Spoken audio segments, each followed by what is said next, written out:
विघ्नहर्ता श्री गणेश, श्री गणेश, श्री गणेश। लंकेश, आपने कहा कि शनिदेव की दृष्टि पिता महादेव पर पड़ने वाली थी और देवर्षि नारद जी के पास इसका समाधान भी था, तो उन्होंने पिताश्री को फिर क्या उपाय सुझाया? लंकेश, कृपया बताइए। शनिदेव कल सूर्योदय होने पे यहाँ पे आने वाले हैं, तो क्यों ना आप एक उपाय करें। शनिदेव अपनी दृष्टि आप पे डालने यहाँ आए, उससे पूर्व ही आप यदि कैलाश छोड़कर कहीं और चले जाएं, तो जब शनिदेव यहाँ आएंगे तो आपको यहाँ पे नहीं पाएंगे, तो अपनी दृष्टि आप पे नहीं डाल पाएंगे।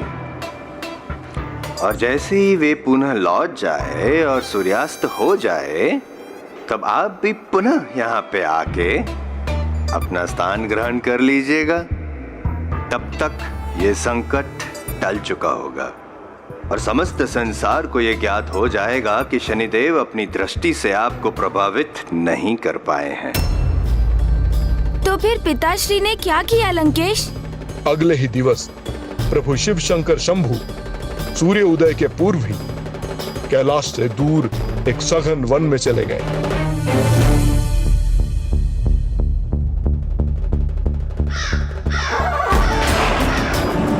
काक का स्वर।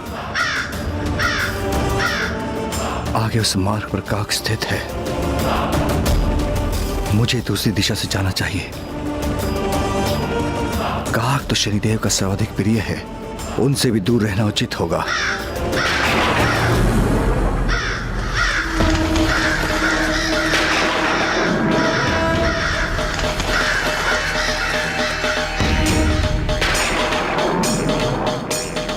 इस निर्जन मंदिर में कोई काग नहीं, मुझे वहीं जाकर स्थित होना चाहिए।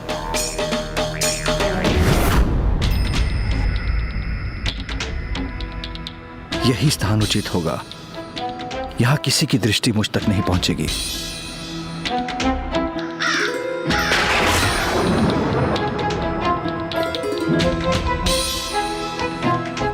कदाचित ये काग शनिदेव को सूचित कर रहे होंगे कि मैं कहां हूं।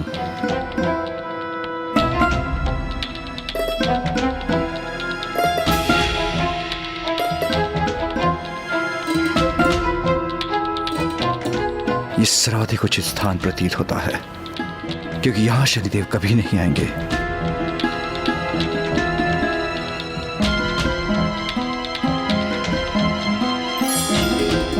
यहां मैं निश्चिंत होकर ध्यान कर सकता हूं।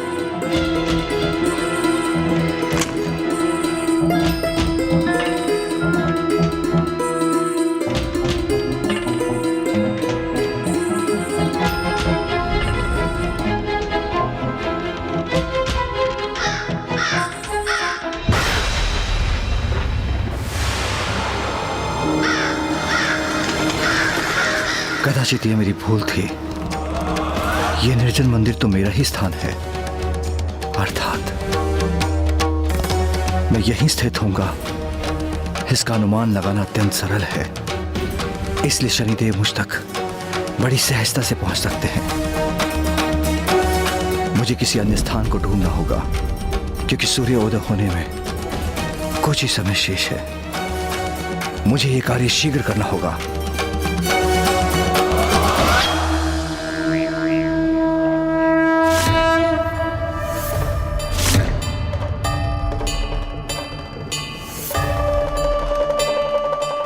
इस विशालकाय पीपल वृक्ष पर तो शनिदेव के काग नहीं दिखाई दे रहे। मेरा यहां स्थित होना ही उचित होगा।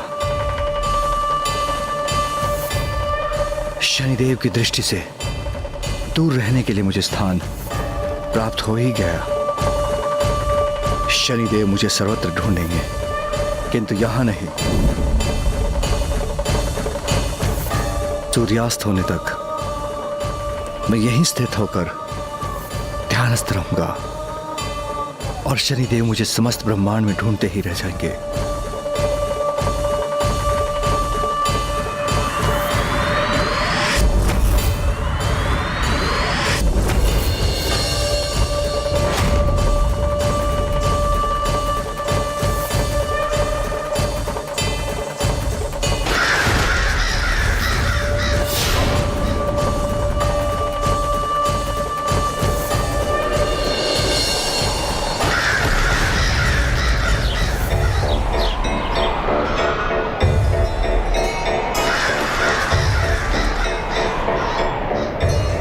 स्वर कहां से आ रहा है? कहीं शनिदेव का आगमन तो नहीं हो रहा यहां?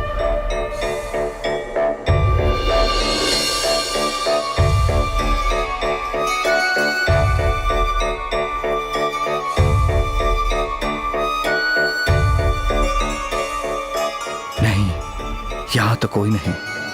ना शनिदेव हैं और ना ही उनके काग।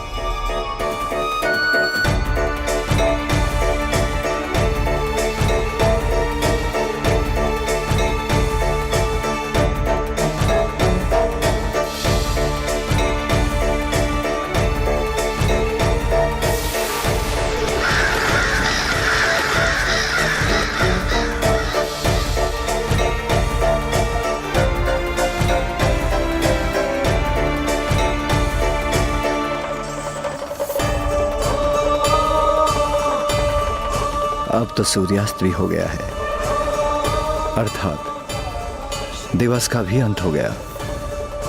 अब मुझे कैलाश लौटकर ही ध्यान करना चाहिए।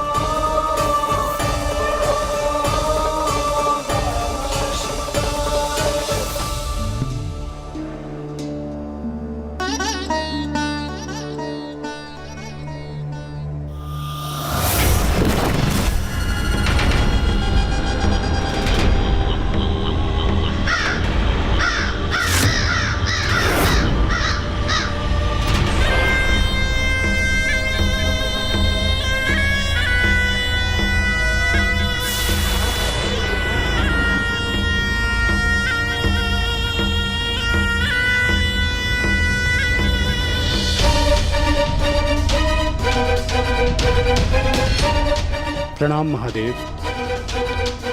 तो अंततः आप मुझे ढूंढने में सफल हो ही गए शनिदेव, किंतु अब तो दिवस बीत चुका है। मैं आपकी दृष्टि से सुरक्षित हो गया। हे देवाधिदेव महादेव, तनिक विचार करिए प्रभु कि यदि जगत पिता स्वयं अपना संपूर्ण दिवस एक वृक्ष के कोटर में छिपकर व्यतीत करने को विवश हो जाए, तो ये मेरी दृष्टि का प्रभाव ही तो है।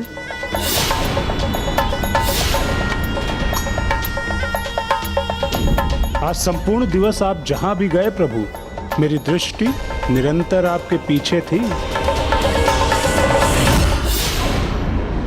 मुझे प्रसन्नता हुई शनिदेव कि आप अपना धर्म और कर्तव्य निष्पक्षता और कुशलता से निभा रहे हैं। प्रभु, आपकी कृपा से मैं अपने कर्तव्य पथ, दायित्व एवं कर्म से ना ही कभी भटका हूं और ना ही भविष्य में भटकूंगा, भले ही मेरे सम्मुख कोई भी क्यों ना आ जाए। यहाँ मेरा कार्य संपन्न हुआ प्रभु, अब आप इस भक्त को आज्ञा दें।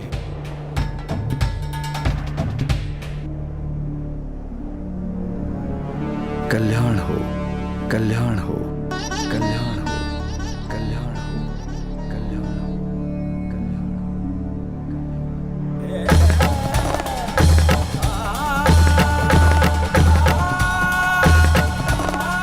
हे नारायण के स्वरूप पीपल वृक्ष, आज आपने मुझे अपने कोटर में आश्रय प्रदान किया, किंतु उसके पीछे जो कारण नहीं था वह समय आने पर ही उजागर होगा। मैं आपको वरदान देता हूं, उचित समय पर शनि दृष्टि पर नियंत्रण प्राप्त करने में आपका प्रमुख योगदान होगा। किंतु ये कैसे संभव हो सकता था लंकेश? पिताश्री तो देवों के देव महादेव है, तो उन पर तो शनिदेव की दृष्टि का प्रभाव तो होना ही नहीं चाहिए था। आपके इस प्रश्न का उत्तर तो स्वयं बालक प्रभु पिपलाद ने दिया था गौरी पुत्र। आपका ये मिथ्या विश्वास आपकी अज्ञानता अथवा आपके दम का प्रमाण है, क्योंकि उस एक दिवस के लिए महादेव द्वारा कैलाश का परित्याग करने का कारण आप नहीं हैं। इसके पीछे का सत्य क्या था, अर्थात उस दिवस क्या घटित हुआ था, ये आप विस्तार से सुनिए। उस दिवस जब महादेव कैलाश लौटे। स्वामी, आपकी कैसी लीला है? यहाँ से प्रस्थान करना, भयभीत होने का प्रदर्शन करना, पीपल वृक्ष के कोटर में छिपना, ऐसा क्यों किया आपने स्वामी? जिन्हें आपने वरदान देकर देव पद की उपाधि प्रदान की, उन्हीं शनिदेव से भयभीत होने का क्या कारण हो सकता है भला? सर्वथा उचित कहा आपने। शनिदेव को उनके पद पर मैंने ही स्थापित किया था। वो मेरी संतान के समान है और अपनी संतान को प्रोत्साहित करने हेतु एक पिता यदि भयभीत होने का भ्रम भी प्रकट कर दे तो उसमें अनुचित ही क्या है। और यदि मैं अपने वरदान की मर्यादा नहीं रखूंगा, शनिदेव को महत्व देकर एक उचित उदाहरण नहीं स्थापित करूंगा, तो साधारण मनुष्य शनिदेव के द्वारा अपने कर्मों के फल को प्राप्त करने के लिए कैसे सजग रहेंगे? कर्म फलदाता को पूज्य क्यों मानेंगे? आपका हृदय तो सभी के लिए स्नेह और दया से परिपूर्ण है, जिसके लिए आप अपनी संतानों के लिए कुछ भी कर सकते हैं। किंतु आज ये सत्य पुनः प्रमाणित हुआ है। महादेव आपसे भयभीत नहीं थे। उन्होंने उस दिवस जो कुछ भी किया आपकी मान, आपकी मर्यादा रखने के लिए किया। यही तो है महादेव की महानता। उचित है, महादेव है वो, देवों के देव, महानतम है वो। किंतु मैं भी तो अपने स्थान पर महान हूं। मैं पूर्ण निष्ठा के साथ सदैव अपने कर्तव्य का निर्वहन जो करता हूं, मैंने कब अपने धर्म, अपनी मर्यादा को भंग होने दिया है?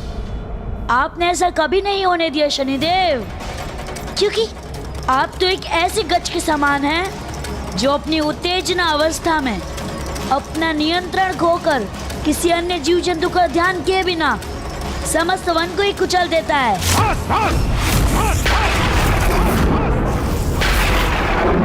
बहुत हो गया बालक, अब तुम्हारे लिए उचित यही होगा कि शीघ्र तुम यहाँ से चले जाओ, अन्यथा तुम्हारी इस उद्दंडता के लिए तुम्हें गंभीर परिणाम भुगतने होंगे। कहीं ऐसा ना हो कि मैं दंड स्वरूप तुम पर अपनी दृष्टि ही डाल दूं। मेरे प्रति आपने जो अन्याय किया है उसका दंड दिए बिना मैं यहाँ से कहीं नहीं जाऊंगा। आपके साथ इस दुर्भाग्यपूर्ण घटना से इतने आहत हो गए आप कि उसके परिणाम से आपने स्वयं को कठोर बना लिया कि अन्य किसी की पीड़ाओं का ध्यान ही नहीं रहता आपको। आपको सीमाओं में बांधना अनिवार्य हो गया शनिदेव।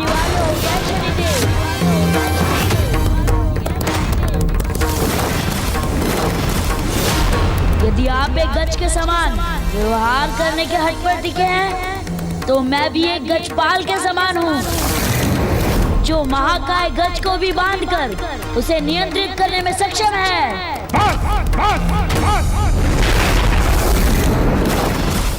अब तुम्हारे मुख से एक भी शब्द नहीं सुनूंगा मैं।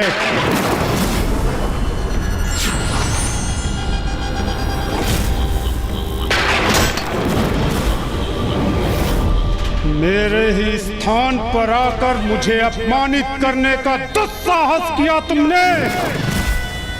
तुम मात्र एक उद्दंड बालक हो।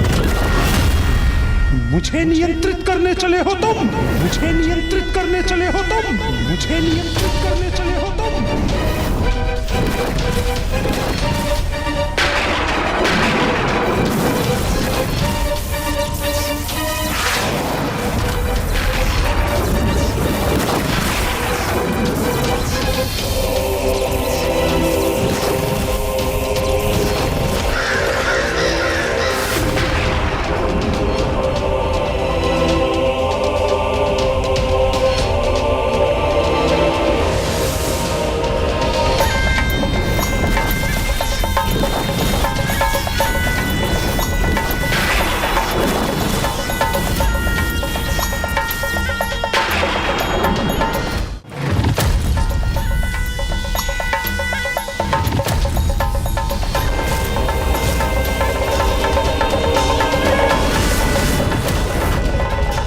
स्वामी, ये कैसा अनर्थ होने जा रहा है वहाँ? क्या परिणाम होगा इस परिस्थिति का?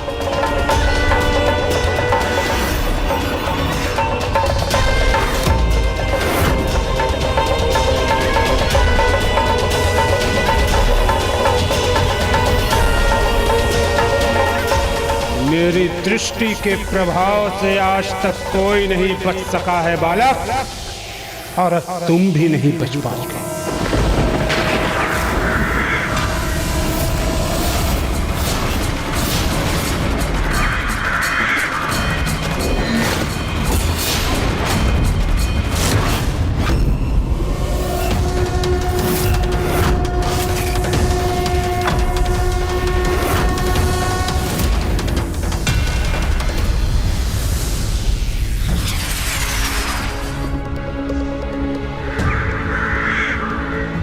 अन्य ग्रहों के अधिपति तुम्हें मुझ तक पहुंचने से पूर्व ही रोक लें, इसके अनेकों प्रयास किए मैंने। तुम्हें चेतावनियां देकर, तुम्हें समझाने का, तुम्हें सावधान करने का प्रयास किया मैंने, किंतु तुमने मेरी एक न मानी, ना ही मेरी किसी चेतावनी को समझे और ना ही मेरे सावधान करने पर रुके। अंततः वही हुआ जो मैं कभी नहीं चाहता था।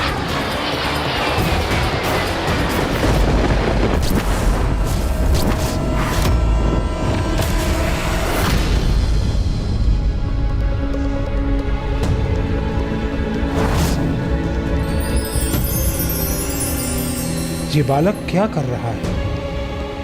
मेरे प्रभाव को अपने नेत्रों में कैसे संचित कर रहा है? मेरी दृष्टि से कोई कैसे सुरक्षित रह सकता है? असंभव है, ये असंभव है।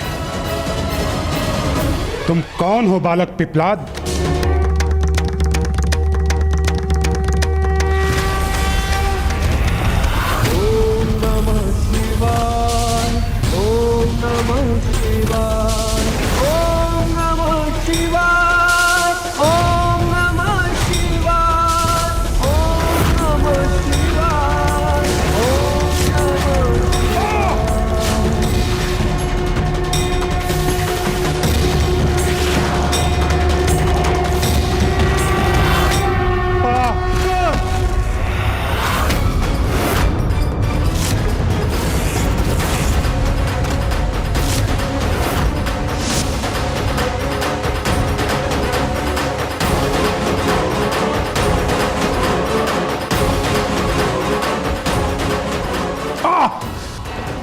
आहत हुआ हूं मैं। अपने दाहिने पांव पर अपना भार लेने में असमर्थ हो गया हूं। मैं इस विशालकाय पीपल वृक्ष के समक्ष क्यों पहुंच गया?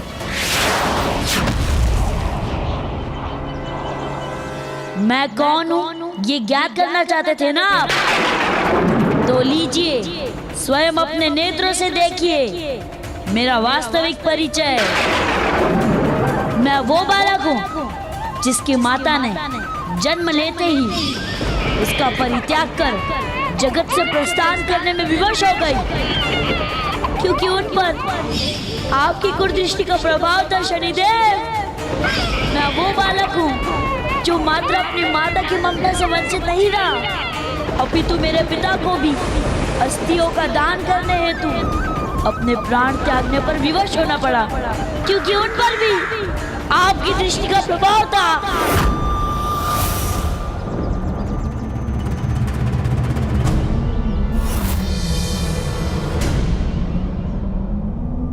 तो तुम क्या ऋषि दधीचि के पुत्र हो? हाँ शनिदेव, मैं वही बालक हूँ जो पीपल वृक्ष के पत्रों से अपना पोषण प्राप्त करने पर विवश हुआ था, क्योंकि मेरे समस्त परिवार पर आपकी कुदृष्टि का प्रभाव था। आपकी कुदृष्टि से स्वयं महादेव को भी दर्शाना पड़ा। वो आपके भय से पीपल वृक्ष के कोटर में छुपे हैं। उस पीपल वृक्ष को महादेव द्वारा दिए गए वरदान के सार्थक हेतु मैं आज आपको यहीं आपके अन्याय का दंड दूंगा। मेरी दृष्टि के कारण तुम्हारे माता पिता के साथ जो कुछ भी हुआ उसका मुझे दुख अवश्य है, किंतु मैंने उनके साथ कोई अन्याय नहीं किया। उन्हें उनके पूर्व जन्म के कर्मों के अनुसार ही फल प्राप्त हुआ। किंतु इसमें मेरा क्या अपराध था? आपको अपने माता पिता से स्नेह प्राप्त नहीं हुआ तो जो आपको अपने प्रति अन्याय प्रतीत होता है, ये अन्याय क्यों नहीं है कि जन्म लेते ही अनाथ हो गया मैं और एक अनाथ के ही भांति बड़ा हुआ। मेरे साथ जो हुआ उसे आप मेरे माता पिता के कर्मों का फल कैसे दे सकते हैं? किंतु इसमें मेरा दोष क्या है? मैं तो महादेव द्वारा दिए गए दायित्व की पूर्ति कर रहा हूँ। कर्म फलदाता हूँ मैं, तो कर्मों का फल ही प्रदान कर सकता हूँ। बुरे कर्मों के अनुसार उनके फल के रूप में आप बिना कुछ सोच विचारे जिन पर भी अपनी कुदृष्टि डालते हैं, वो स्वयं ही पीड़ित नहीं होता है, अभी तो उसका संपूर्ण जीवन छिन्न भिन्न हो जाता है। उसके साथ उसका परिवार नष्ट हो जाता है, उनका भी अस्तित्व मिट जाता है, और इस कारण वो अपने अच्छे कर्मों को भी भोगने में असमर्थ हो जाते हैं। क्या आपने कभी सत्य पर ध्यान दिया है शनिदेव? आपके नेत्र खुलते हैं तो मात्र और मात्र दृष्टि डालने के लिए। किसी के अच्छे कर्मों को देखने के लिए क्यों नहीं खुलते आपके नेत्र? आपने मेरे पिता ऋषि दधीचि पर उनके पूर्व जन्म के कर्मों के अनुसार उन पर अपनी दृष्टि का बोझ तो डाल दिया, किंतु उन पुण्य कर्मों का फल कहाँ दिया, जिनके कारण आज ये सृष्टि सुरक्षित है। आपने मेरी माता के पूर्व जन्म के बुरे कर्मों के अनुसार उनके भाग्य को नियत किया और उन पर भी दृष्टि डाल दी, किंतु एक क्षण के लिए यह नहीं सोचा आपने कि उस महान स्त्री ने अपने स्वामी को जगत कल्याण हेतु अपना प्राण दान देने की अनुमति दे दी। हमारा ब्रह्मांड संकट में है, अर्थात हमारा परिवार संकट में है देवी, और इस महासंकट से हमारे संसार को मेरी अस्थियां ही मुक्त कर सकती हैं। इसीलिए मुझे देवताओं को अपनी अस्थियां दान करने की अनुमति दे दीजिए देवी। इतना महान कर्म किया है उन्होंने, इसका कोई फल कहाँ आपने दिया शनिदेव? तो आप अपने नेत्र को लेकर कर्मफलदाता, क्या ये पक्षपात नहीं है, अन्याय नहीं है कि एक नवजात शिशु से उसका सर्वस्व छीन लेना? क्या ये अन्याय नहीं है? बताइए मुझे। खोलिए अपने नेत्र और मुझे अपने प्रश्नों का उत्तर दीजिए शनिदेव।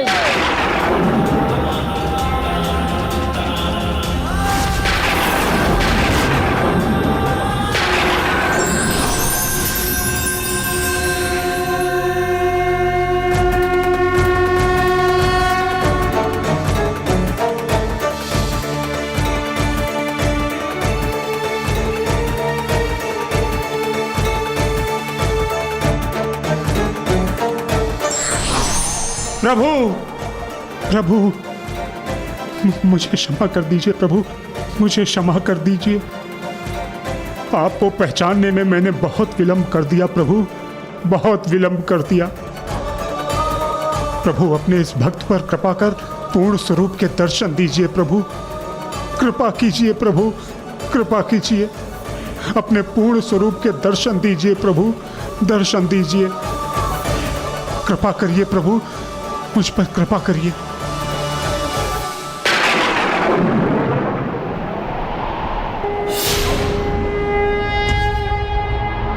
ओम नमः शिवाय, ओम नमः शिवाय, ओम नमः शिवाय, ओम नमः शिवाय, ओम नमः शिवाय, ओम नमः शिवाय।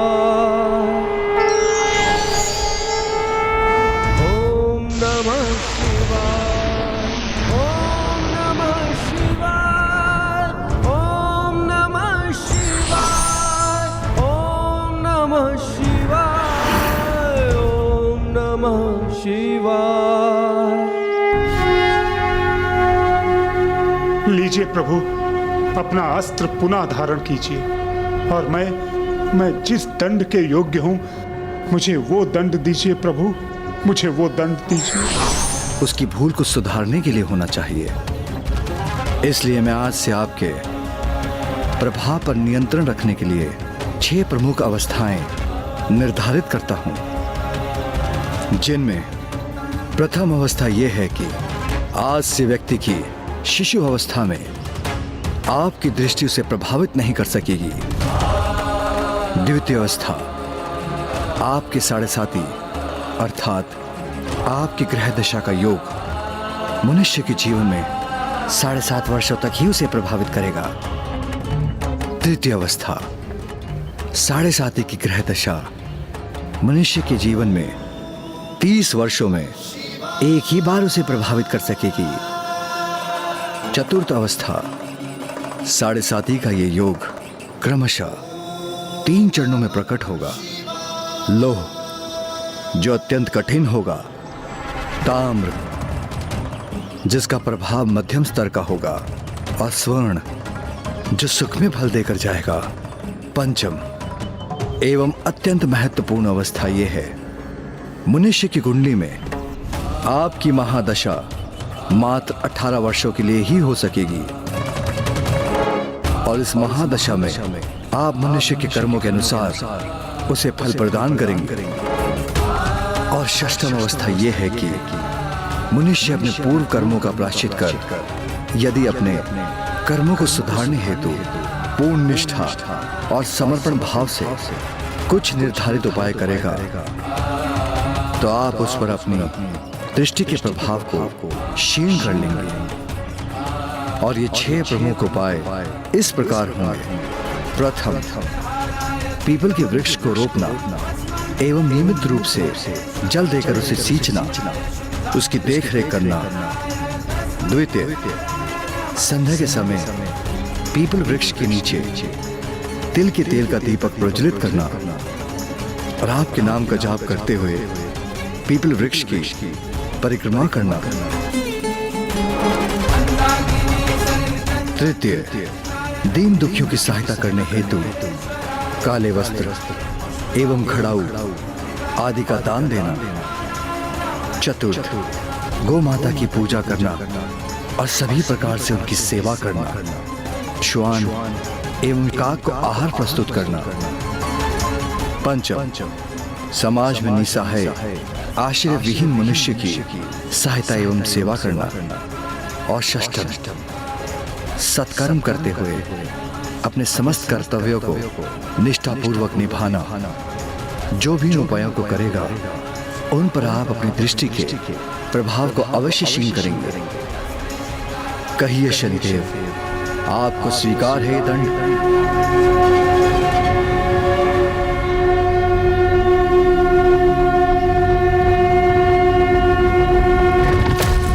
कभी कभी केवल क्षमा दान दंड से अधिक प्रभावकारी सिद्ध हो जाता है। इसलिए दंडाधिकारी को दंड के साथ क्षमाशील भी बने रहना चाहिए।